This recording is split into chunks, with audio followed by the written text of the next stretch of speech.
Assalamualaikum warahmatullahi wabarakatuh. Kami dari kelompok 5 ingin mempresentasikan tentang rancangan pembelajaran dalam UBD pada lembar kerja kelompok 5 bagian E. Baik, pada soal pertama yaitu bagaimana cara peserta didik dibimbing dalam penilaian diri, evaluasi diri, dan penyesuaian. Yang pertama yaitu cara membimbing peserta didik dalam penilaian diri adalah memberikan kesempatan pada peserta didik untuk mengambil tanggung jawab terhadap cara belajar mereka sendiri. Nah, di sini peserta didik diberi kesempatan untuk menilai pekerjaan dan kemampuan mereka sesuai dengan pengalaman dan yang mereka rasakan. Peserta didik juga diarahkan untuk merefleksikan pengetahuan yang telah mereka pelajari dan mengidentifikasi kebutuhan yang mereka perlukan. Hal ini berfungsi untuk perencanaan pembelajaran di tahap berikutnya. Nah, bagian kedua pada evaluasi. Nah, kalau kita lihat evaluasi sendiri ini memiliki arti bahwa suatu proses yang bersifat sistematis untuk mengukur dan menilai kemampuan siswa dalam menguasai materi-materi yang mereka telah pelajari sebelumnya. Di mana proses evaluasi ini bisa dilakukan dengan memberikan skor atau nilai tertentu oleh guru yang bersangkutan. Nah, di sini cara membimbing peserta didik dalam evaluasi diri adalah memberikan kesempatan kepada peserta didik untuk menyampaikan sejauh mana mereka memahami materi tersebut. Dengan demikian, sebagai guru kita mendapatkan hasil yang akurat dalam proses evaluasi peserta didik. Adapun cara membimbing peserta didik dalam penyesuaian diri adalah mengajak peserta didik untuk dapat beradaptasi dan berkomunikasi baik dalam lingkungan belajar mereka. Sehingga dengan mudahnya mereka beradaptasi dan berkomunikasi, maka akan menunjang prestasi mereka di kelas nantinya.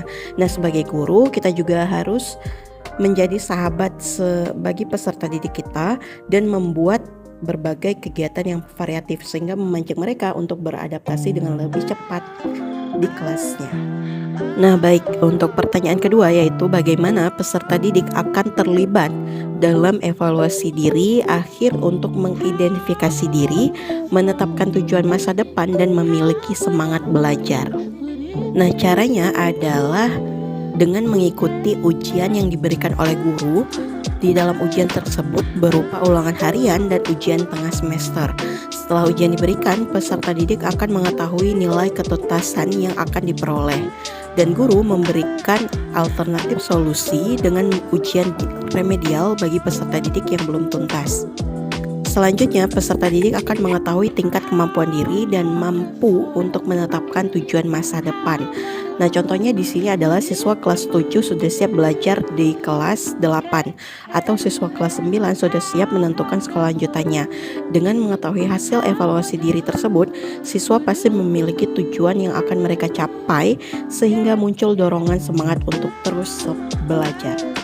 Baiklah, pertanyaan ketiga adalah bagaimana peserta didik akan dibantu untuk melihat dari apa yang telah mereka pelajari dan apa yang membutuhkan untuk penyempurnaan lebih lanjut.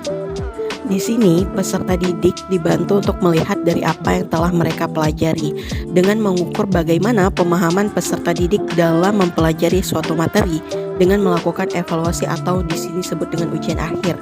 Seperti yang kita ketahui bahwa ujian ini bisa dilakukan pada tengah semester dan akhir semester untuk mengetahui tingkat pemahaman peserta didik.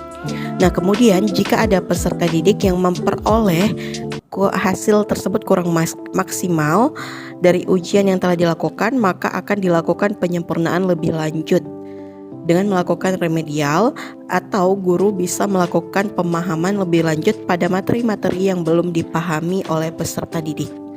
Demikian presentasi kami terkait dengan topik 5 pembahasan di lembar kerja E. Terima kasih. Assalamualaikum warahmatullahi wabarakatuh.